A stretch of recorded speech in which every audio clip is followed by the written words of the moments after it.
दिया था। मुख्यमंत्री नीतीश कुमार ने ट्वीट कर इसकी जानकारी दी है।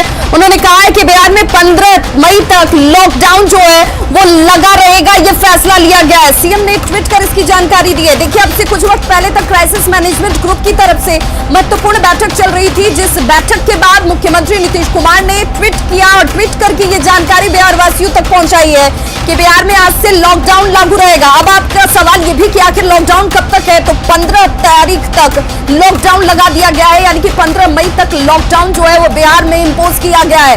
बहुत जरूरी था ये कदम, क्योंकि जिसे लेकर IMA की तरफ से लगातार ये कहा जा रहा था कि इस वक्त ये कदम उठाया जाना बहुत जरूरी है। डॉक्टर्स के पैनल ये कह रहे थे कि हालात को कंट्रोल में करने के लिए एकमात्र अगर कोई रास्ता बचता है तो वो ये कि आप लॉकडाउन लगाया जाए। और सहयोगी आनंद अमृतराज हमारे साथ इस वक्त ज्यादा जानकारी के साथ फोन लाइन पर जुड़ के। आनंद, अगर आप तक हमारी आवाज पहुंच पा रही है तो न्यूज 18 ने जो इस खबर को पहले अंदेशे के तौर पर और सूत्रों के हवाले से बताया था, आज उस पर एक बार फिर से मोहर लग गई है।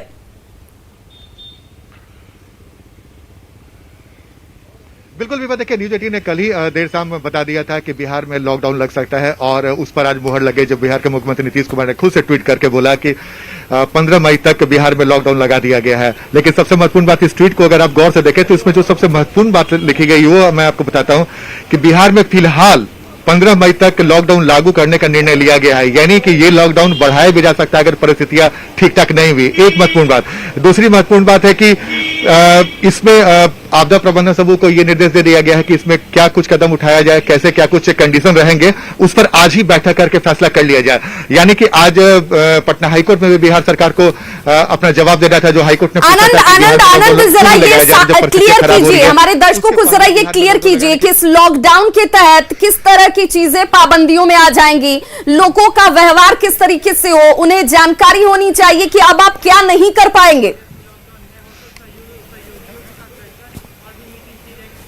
देखिए, इसके विस्तृत जानकारी अभी तक फिलहाल नहीं है, क्योंकि अभी क्राइसिस मैनेजमेंट ग्रुप की महत्वपूर्ण बैठक चल रही है सीएम आवास में और कुछ देर के बाद वहां से भी प्रेस रिलीज आ जाएगा कि क्या क्या कंडीशन लगाए गए हैं। लेकिन पिछली बार आपको याद होगा, जो कंप्लीट लॉकडाउन लगाया गया तो उसमें बहुत सारे पाबंदी लगाए गए थे। घर से बाहर नहीं निकल सकते हैं, जरूरी जो अस्पताल या फिर जरूरी सामान है उसके दुकान खुले रहेंगे, लेकिन बाकी बंद कर दिया गया था। आपको यह भी याद होगा कि पिछली बार आवागमन भी एक तरीके से बंद कर दिया गया था। तो तमाम परिस्थितियों के हिसाब से इस बार लॉकडाउन लगाया जाएगा कि नहीं जाएगा, ये देखना बेहद दिलचस्प होगा। लेकिन जो परिस्थितियां पिछले बार से ज्यादा बिगड़ी है तो उम्मीद जताई जा रही है कि कंप्लीट लॉकडाउन में तमाम पाबंदियां रहेगी जो पिछले बार लॉकडाउन में देखी गई थी।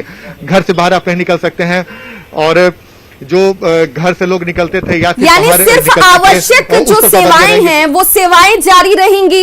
लोगों की आवाजाही के लिए उनसे वजह पूछी जा सकती है कि आखिर आप घर से बाहर क्यों निकले हैं। अब प्रशासन की टीम को मुस्तैद रहना पड़ेगा, आप गली चौराहे नुक्कड़ पर मौजूद होंगे।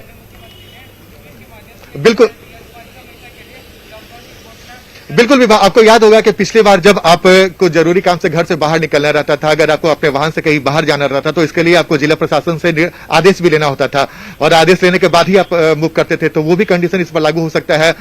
और जो भी, जैसा कि मैंने आपको बताया, आप भी बता रही हैं कि जरूरत के जो चीज है, जो बिक्री होती है उसको खोला जाएगा, लेकिन उसके अलावा तमाम चीजों को बंद कर दिया जाएगा। मूवमेंट, देखिए सबसे महत्वपूर्ण बात है कि इसमें मूवमेंट कम से कम हो, लोग घरों से बाहर कम से कम निकले, इसका पूरा ख्याल रखा जाएगा।